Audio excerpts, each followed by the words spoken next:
What's up everyone, I got another video today. So today I'm just going to be doing some small things on the Civic. I need to do an oil change first, so I'm probably going to do that and then record another video on top of this.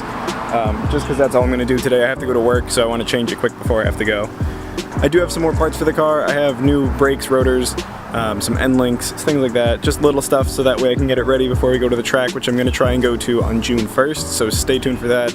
I got to get my mom's car out of the garage because it's in there, and then I'll be doing stuff to the Civic. So we have my mom's little Pontiac GXP right here. This is the 2.0 turbo. It's actually a pretty quick little car. It is a drop top.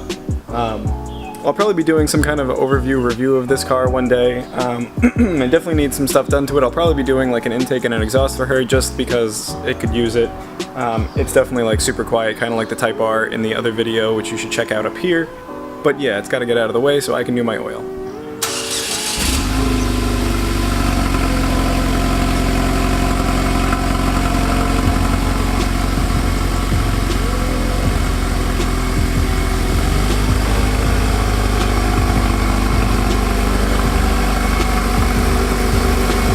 So we got the car in the rack. It's gonna go up in a minute. I am gonna put the front of the car in the air, just the like jack up the front. It's a lot easier with the 8th gens to get the filter if the wheel is off on the passenger side because that's where it is. Having the lift does help, you can go underneath it, but because it's turboed, the downpipe kind of wraps around and gets in the way. If you take the passenger side wheel off, you can get through the fender well plastic and you can get to the filter a lot easier, especially if you have a turbo and you have the downpipe and everything. Otherwise, if you are able to get underneath it, you could just kind of reach straight up and grab it. Definitely need to wait for the car to cool down a little bit. I just drove back from work and then I'm on my way to my other job in a minute. So I need to do this pretty quickly. One more thing to note, I recently picked up a new lens for this camera. I have been using the Canon 18-55 kit lens. It works great, it looks fine. The only thing is that it's not wide enough because it looks kind of like I'm just my face. So I invested in a Tokina 17-10mm. So now I have a little bit more range, super wide angle. You can really see me and whatever I'm behind. I don't have to worry about not being able to see what's behind me. I am looking to upgrade my camera in the future because I am still borrowing my girlfriend's camera, the T3i, so thank you to her for that. So enough of this, I'm just going to go inside and start working on the car.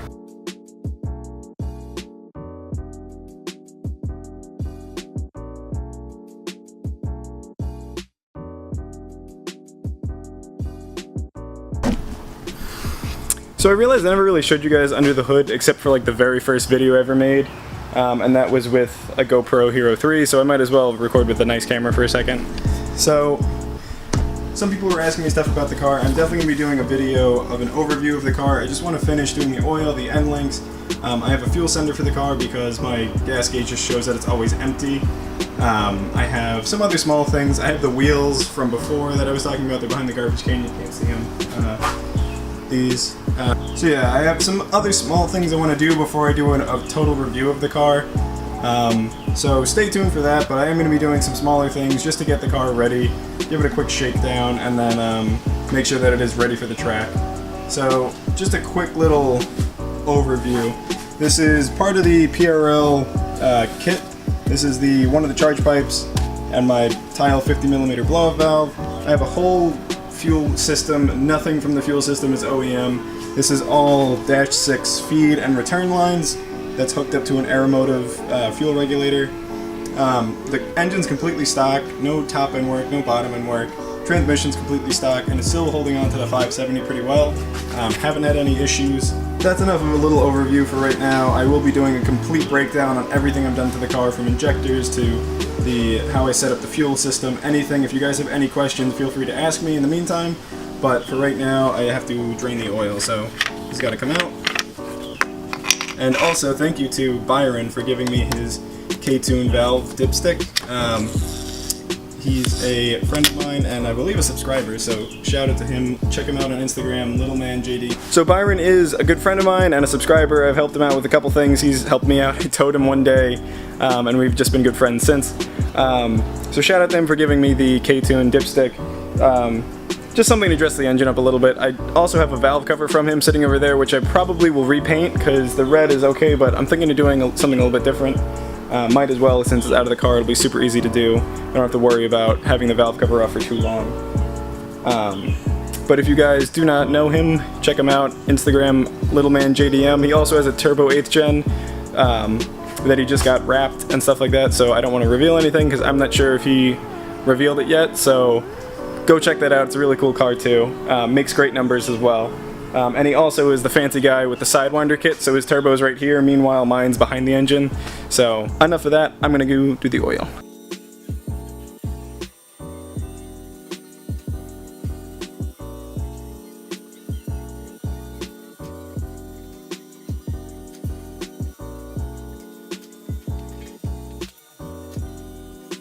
Totally getting sidetracked for like the 5th time now, but a couple of people have been asking me about the lift that I have.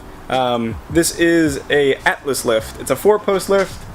We got it from this place called Greg Smith. Yeah, right here, Greg Smith Equipment. I believe it was out of Delaware. We got this like 5 or 6 years ago. I don't even remember at this point. But we bought it there, brought like a U-Haul trailer, and we dragged it back home. We built it, everything. It was basically like an IKEA kit, and it told you like, put this here, this bolt there. We had to use like an engine hoist to lift up these runners. And we also have the tractor, which I've used in a couple of videos to plow snow. And we use that to lift things into place. You are actually able to, on the bottom here, there's this little through bolt. You could put like wheels on it and set the whole thing down, and it like picks itself up and you can like roll it around. So if you have a shop or a garage like this, it works great. Sometimes we'll push this to the side a little bit so that way you can fit the tractor and the 2 cars. It's used for storage and for working on things, so if you guys are interested in one, you could look that up. Like I said, Atlas from Greg Smith. So I know a couple people asked me about it on Instagram, and most of the people who watch my videos are from Instagram, so thanks to those people. But anyway, for the 5th time, not gonna get sidetracked now, doing the oil. You've seen me use the jack a couple times that's underneath this lift. If you haven't, there's this little scissor jack that has these 2 jack points. I'm gonna put it to the pinch welds or just like part of the chassis itself and lift just the front of the car up in the air. The back has chocks underneath it, and it also has the e-brake on, so I don't really have to worry about it moving. Like I said, you are gonna wanna take off the passenger side wheel in order to get to this a lot easier.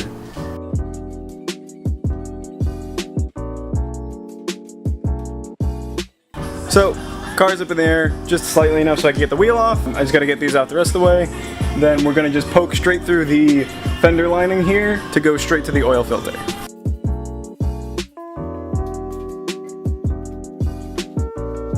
Right above the axle, I'm totally blocking it with my hand now, you could see the white K&N filter. I always use K&N filters, HP 1010, super easy to remember. It's the same for me and my friend with the Evo 9, so in a pinch we could share, which is kind of nice. But anyway, I'm probably gonna have to pop off some of these clips here just to get to it a little bit easier, because the last time I did this, the car was still in pieces, and I think there was only an axle, there was no hub.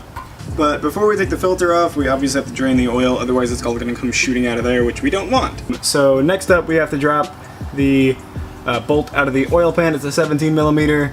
I just gotta grab the 17 for that really quick. So the bolt is out. I just gotta twist it out the rest of the way. Just try not to drop it in the oil.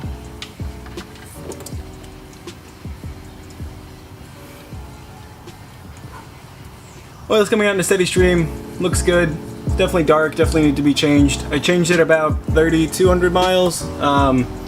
When your car is on E85, you definitely want to be on top of your oil changes, because E85 can degrade your oil if you get some blow-by and stuff like that, because E85 does attract water or moisture, and moisture and oil do not mix at all.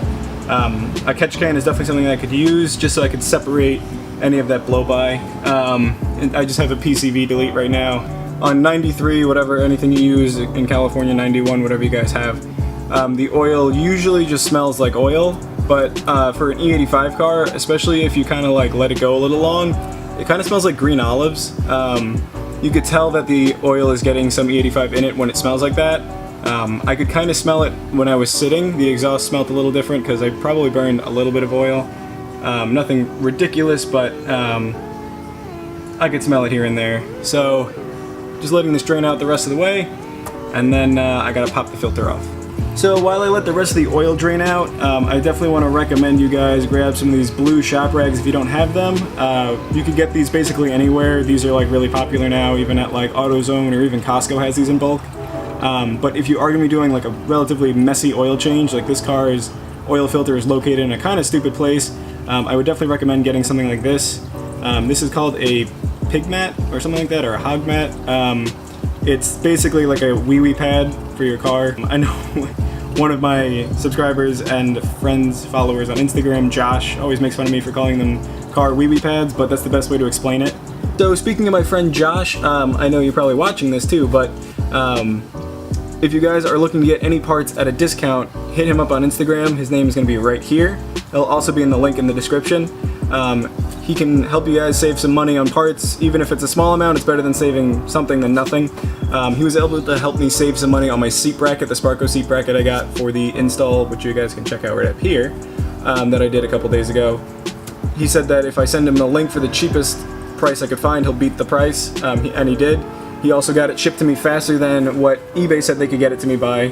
So shout out to him. If you guys need any parts, definitely hit him up. He's a great guy, and he's also got a pretty cool FA5 with these really nice gold wheels. So one of the many reasons that I recommend this cloth is so you could drape it over the subframe and stuff like that, because the oil filter is basically straight up here next to this gold piece. It is totally in like the worst possible place. It'll get all over your axle, it'll get all over your subframe, it'll just get everywhere. So having this to basically catch it all, and then everything else that doesn't touch anything just goes right into your oil pan.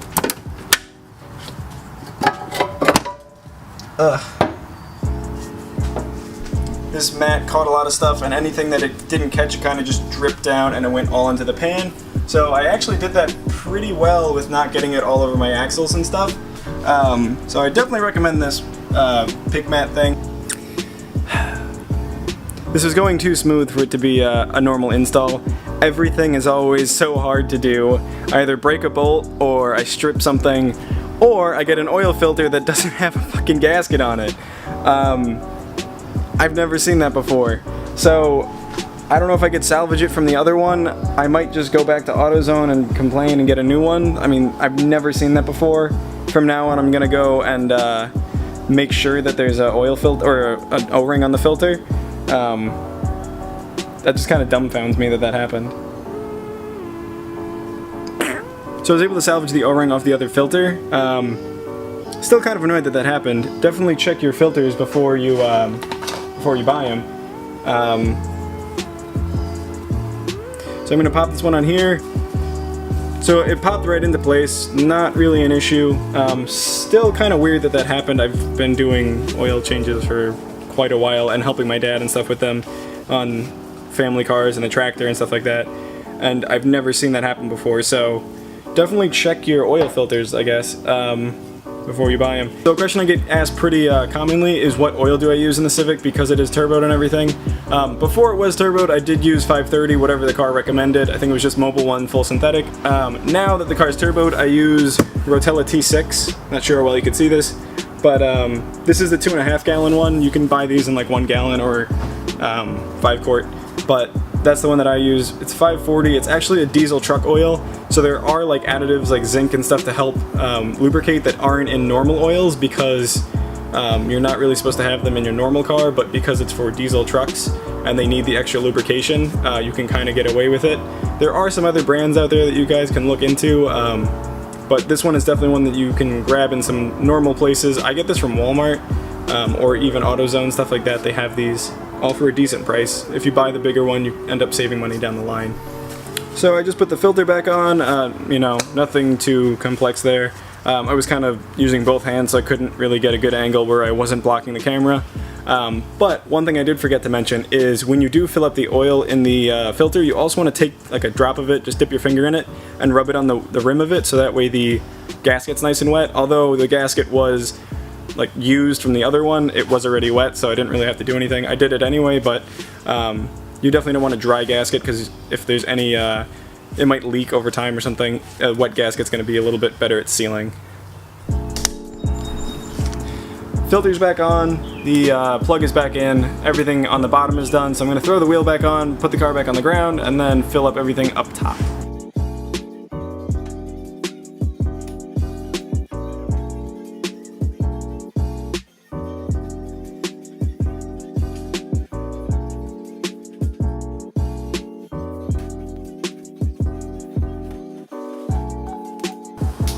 So the 8th gens hold about 4.8 liters or quarts of oil.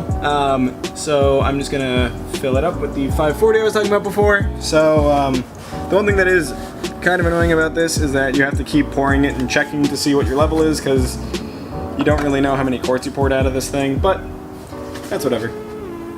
So I got the oil filled up almost to the top dot. I gave it a little bit of wiggle room so that way I didn't overfill it, but I'm gonna start it quick, let it run for a little bit, let the filter fill up, stuff like that, and then I will make sure that it's still full after that. So let's give it a little start.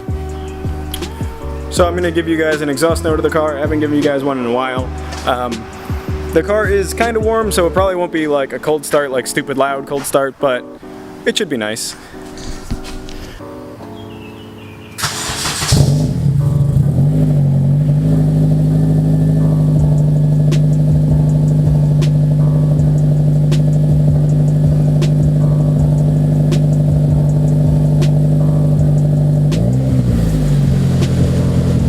I'm just gonna let the car idle for a little bit.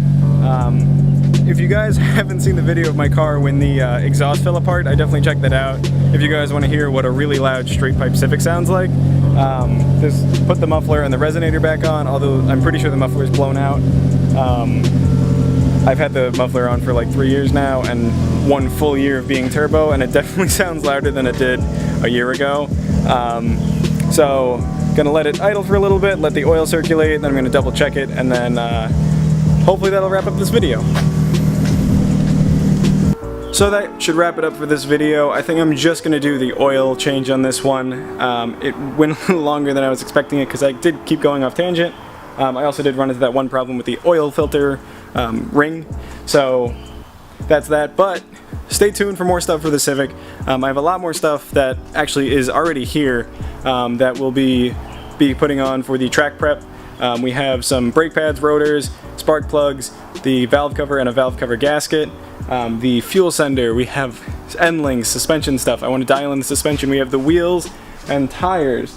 Got a lot of stuff to do by June 1st, but school is now over, so I should be able to now A, pump out more videos, and B, work on the car more. As well as working on my other friends' cars like Will's Type R, which you guys seem to really like, and Ryan's STI, as well as filming more of my other friends' cars like Nick with his M3, Ali and Peter with their Focuses and RX-8, Billy with his Evo. Now that it is basically done, he did a whole brake redo on it. So until then, I gotta wash up, get ready for work, and I'll see you in the next video. I don't want to touch my lens, I have oil on my hand still.